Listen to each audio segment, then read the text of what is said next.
Welcome to this week's edition of Freedom and Prosperity Radio, the weekly radio news magazine that we put together each week here at the Virginia Institute for Public Policy so that you can head off into the rest of your week with information that a lot of the folks who only get narrative from their media outlets won't give you, and we dive deep into it. First up this week, you can't avoid the imagery, the fall of Afghanistan.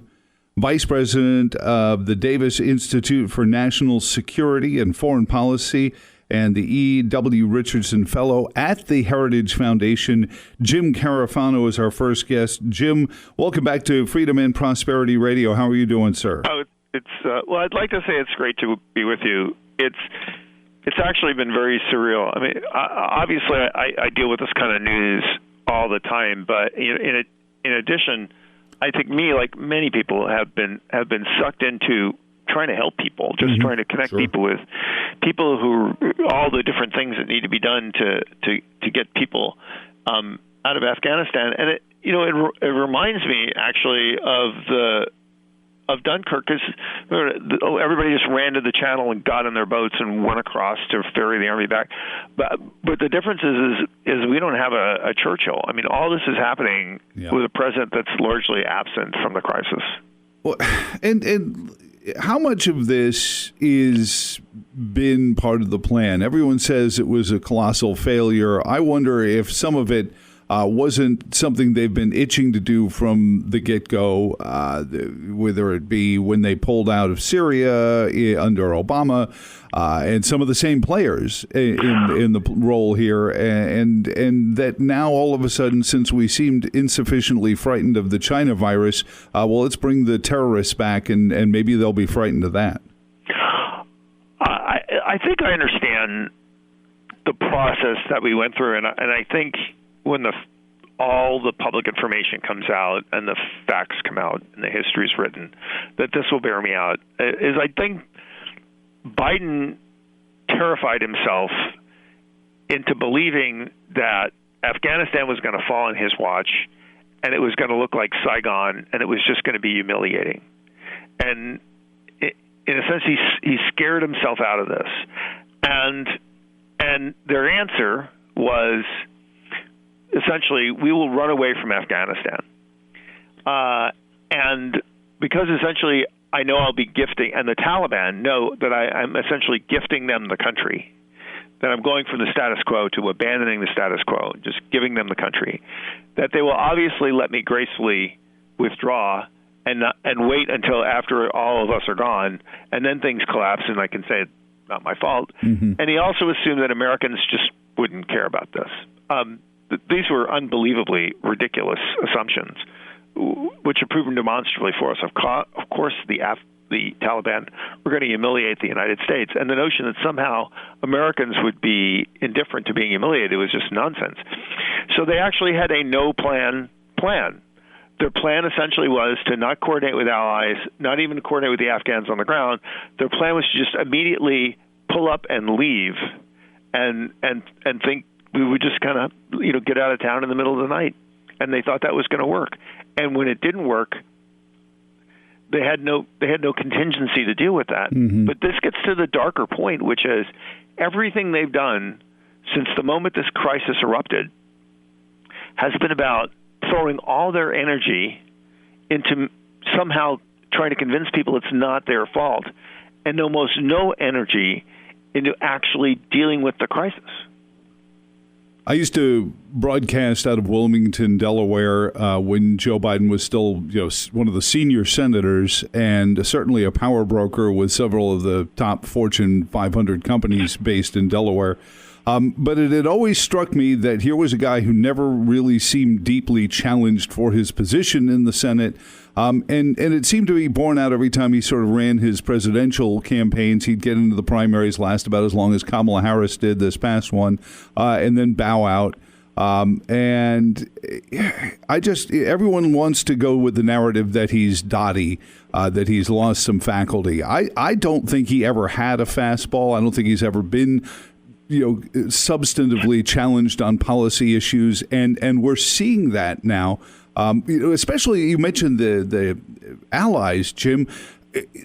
When the British Parliament is rebuking the president and his last name isn't Trump, this is stunning because he ran on a platform of "I will be the adult coming back into the room to restore America's position amongst our allies." Look, I mean, this really is, kind of Washington's worst kept secret. This is like nobody knew that Jeffrey Epstein was a child molester. Everybody knew that Biden had terrible judgment and was actually a horrible leader.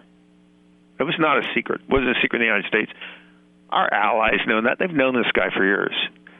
But people just choose to ignore that or obfuscate and not have that discussion during the election. But the reality is this isn't anybody who knows Washington and has been here the last 20 years is not surprised at all that this is exactly how he is reacting. And to grasp the magnitude of this challenge is the president has failed in every single way you can be a president. He's obviously made a strategic blunder, and the country's in chaos. But on top of that, he made a political blunder because when the crisis erupted, it became all about how it's not my fault. It would be like if FDR had done the Day of Infamy speech and made it all about, let me tell you how Pearl Harbor is not really my responsibility. What it demonstrably is. And so it's been a crisis of political credibility as well. So he has a strategic blunder. He has a political crisis. And on top of that, he's been completely absent in actually managing it. I mean, we have no strategic leader here. It is every possible way you could fail as a president. He has failed. And in contrast, JFK made a blunder at Bay of Pigs. Okay, that was a strategic blunder, but he learned from that, and he became a stronger president. FDR had a terrible day at Pearl Harbor, but he focused on leading the country forward. Reagan had a wrong contract; could have been an enormous political liability, but he accepted responsibility, pushed it aside, and he made it so he could still be an effective president. Biden has failed in all three of those ways, and I don't know how you recover from that, particularly because this crisis isn't over. The actual evacuation crisis, that's going to go on for at least another week, if not more. Wow. And after that, we have the resurgence of transnational terrorism crisis. And after that, we have the president just gifted Afghanistan to China. And so we have a huge geostrategic crisis. These are things that are going to plague him for the rest of his term. Talk about that part of it going forward, not just with China and Russia, but with our allies. What happens the next time we need NATO, or suppose Erdogan in Turkey gets to the point where they want to try to do something, his human rights violations, and everyone goes, "No, you have no authority with us anymore. You're a piker, basically." Well, look, I mean, the reality is America's made strategic blunders before. I mentioned the Bay of Pigs. We had the withdrawal from Vietnam. We had the mess in Iraq after no WMD. So we weather these crises because the world sees the value of America. And so we shouldn't be too down on ourselves and thinking that nobody will ever trust us again. So there sure is that. But having said that, there are enormous challenges ahead. Global terrorism is one of them. The Taliban are going to host a terrorist sanctuary in Afghanistan. Nobody thinks that that's not going to happen. It's going to happen. They already have terrorists helping them run the government in Kabul. And they're going to be inspiring terrorists worldwide who are going to say, look, bin Laden was right. America's a paper tiger. So we're going to very likely see resurgence of the global terrorist threat. And that's something that the president's going to have to deal with. China is different than everybody else because China wants to work with the Taliban. Everybody else is fighting the Taliban. And if Biden does his other great catastrophe, which is do an Iran deal, and Iran is then opened up again to do business with Europe, China would have a land bridge into Iran from Afghanistan. They could have their own economic pipeline into Europe bypassing everybody else. They would make trillions of dollars off of that. It would be their dream. Afghanistan also has vast mineral resources that eventually China could exploit. and of course they would outflank India. And so they would neutralize India as a counterweight to China in South Asia. I mean, China could wind up owning South Asia. So the magnitude of the problems that the president has created for himself are not going to go away, and they're going to be a constant reminder. And I think we have to put all these things in context of what Americans are seeing. This is not, first of all, this is not a one-off decision. This is not a rookie mistake. This is a seasoned professional team. Everybody was there 8 years under Obama. They had Iraq and ISIS. They had Libya and Benghazi. They had Syria and the Red Line. So this is a very experienced team that has failed dramatically, and they won't fire people. And they're going to be doing this stuff for 3 years. And all the bad guys know how to exploit this. This is rough seas ahead for the Biden administration. And layer on that, you have inflation concerns. You have an open border. We just see resurgence of violence. Importantly, people are worried about crime. People are worried about the debt. People are worried about the takeover by the federal government of the election system. These are real serious chains around the neck of this president. Jim Carafano is on with us, Vice President of the Catherine and Shelby Cullum Davis Institute for National Security and Foreign Policy at the Heritage Foundation, on this week's Freedom and Prosperity Radio. Jim, how does one group of people supposedly that thoroughly vested in it get it so wrong? I heard there's a former member of the Afghani parliament now in exile here in Charlottesville, and he was on TV saying, well, we were never allowed to govern. We never had authority. We were just sort of there taking orders from the Americans all the way through it. And that's why when they left, nobody had any stomach to do anything, because we were never given the authority to, and everyone knew it. Yeah, well, look, I mean, the reality is you have a president who is not competent to lead the country. So that's the problem. And then you say, well, you have this incredible seat, and it's true. Everybody in his administration was there in the Biden administration that's dealing with foreign policy and security matters. These are well-seasoned professionals, but they're not very good.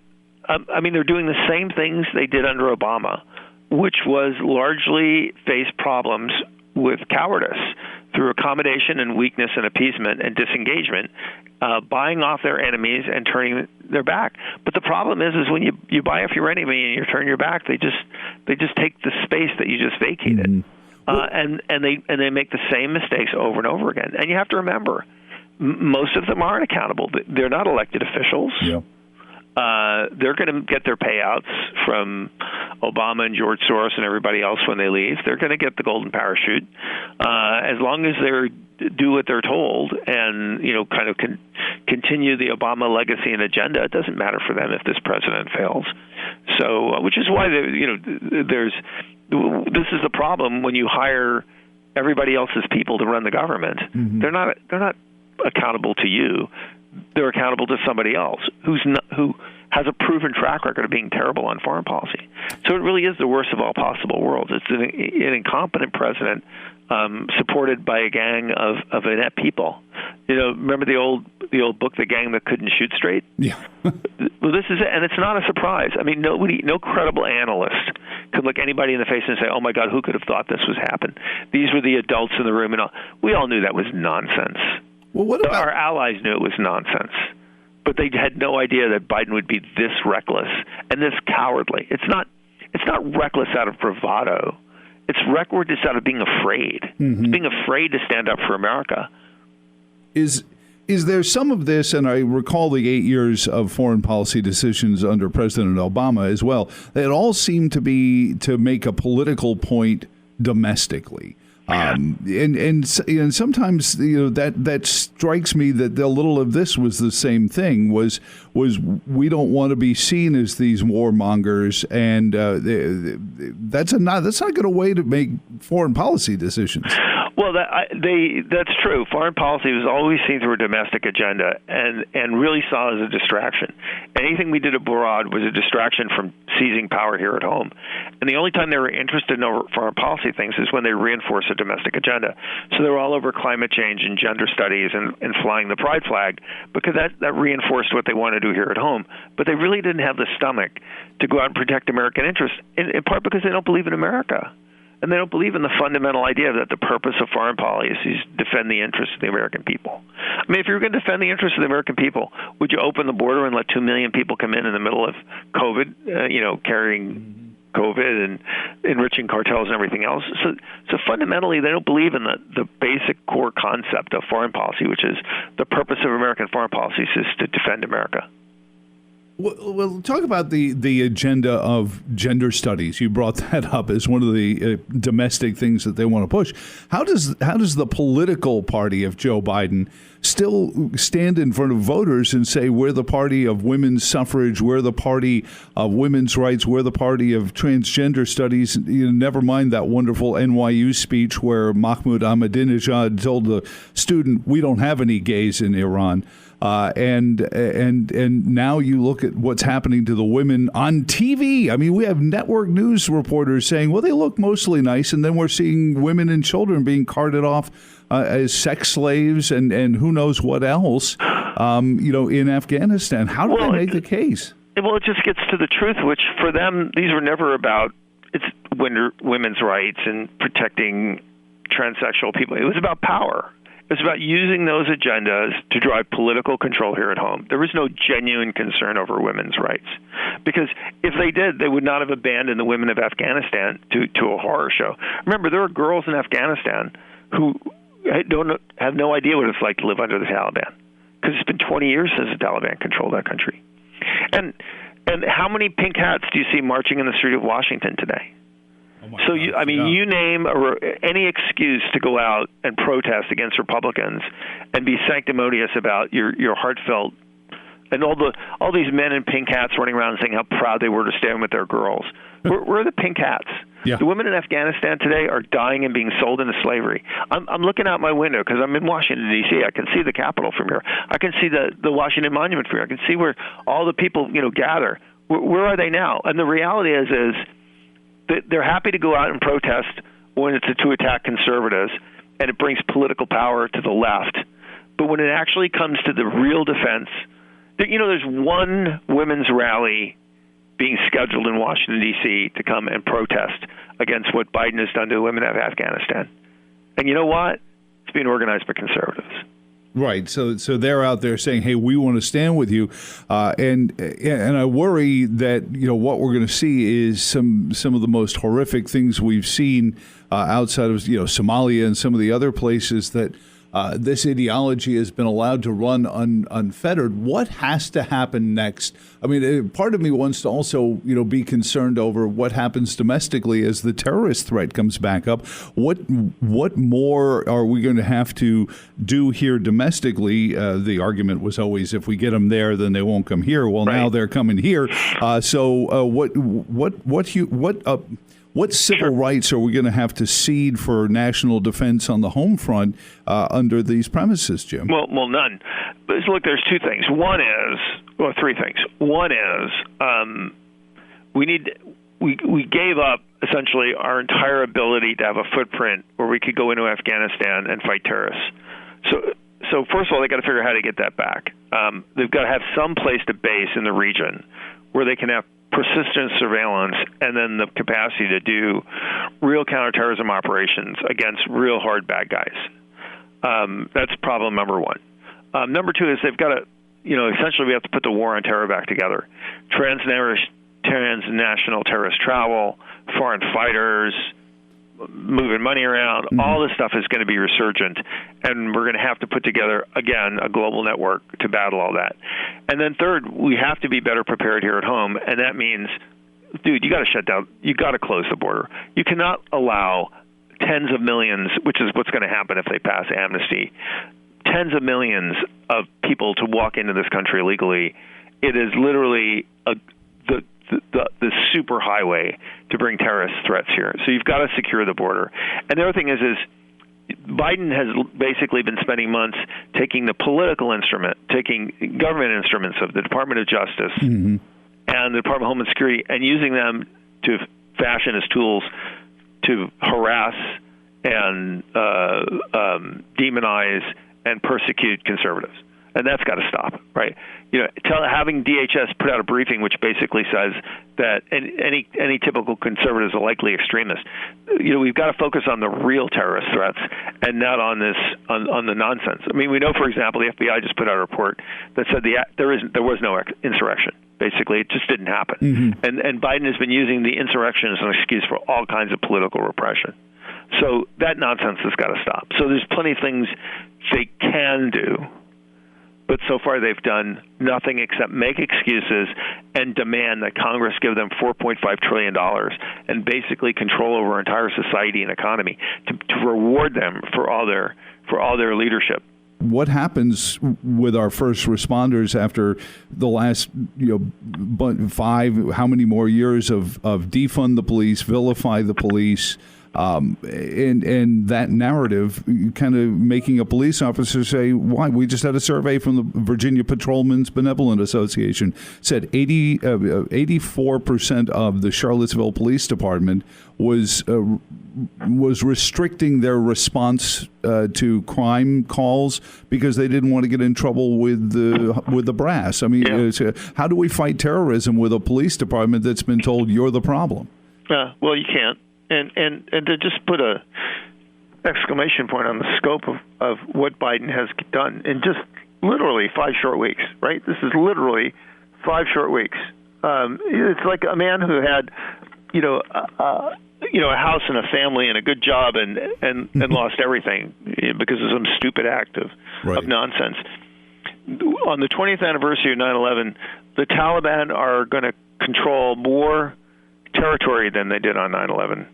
They are going to have more money than they did on 9/11, and they're going to have a much more powerful military than they did on 9/11. And all that happened because of what Biden did, and only because of what Biden did. So what has to happen to, fix, I can't say fix, foreign policy is constantly moving forward. Right. But what do we have to hear from whoever's going to want to run in 2024 to try to start putting this all back together again? I don't want to be nation building any more than the next guy. I don't either.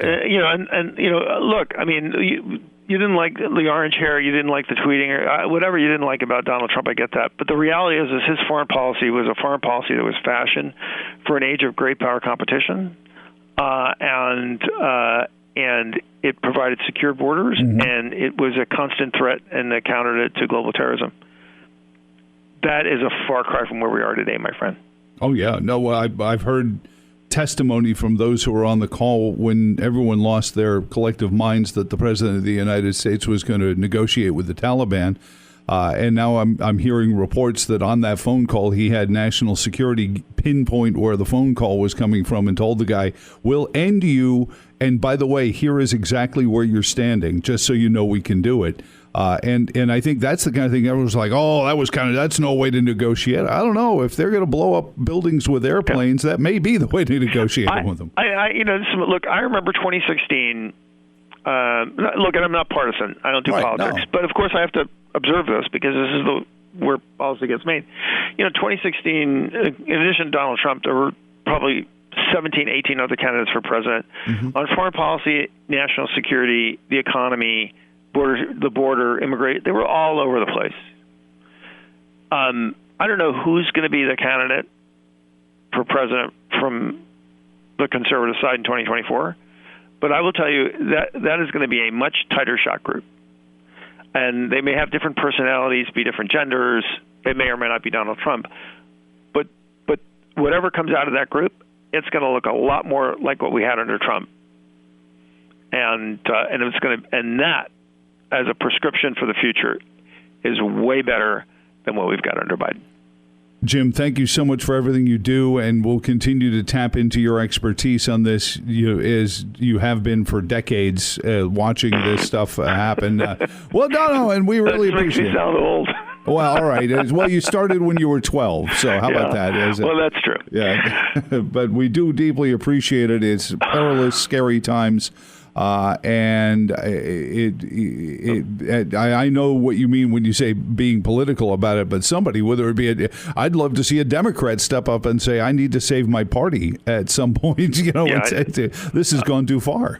I'm not sure if there's well, I don't know. Again, I don't do politics, but the days when there was a Scoop Jackson or somebody that really believed in these issues and they could lead that party, I don't know if those days are. Maybe they'll come again. I don't know. But thanks for having me. I really appreciate it. It's an incredible show. Great opportunity for me to talk about these issues, and just keep doing what you're doing. No, absolutely. We'll be here as long as they're listening. That's all I say. Otherwise, I'm the proverbial tree falling in the woods with no one there to hear it. Thank you, Jim. All right. Goodbye. Heritage.org is where you find him. Coming up next, right from last weekend's Vote Summit with the Virginia Institute and Heritage Action, Cleta Mitchell with the Bradley Foundation, bradleyfoundation.org, and HR 4. While all this is going on, Infrastructure 2, Electric Boogaloo, and the HR 4 return and the potential national takeover of elections, all going on while we're staring at the gobsmacking images from Afghanistan next on Freedom and Prosperity Radio.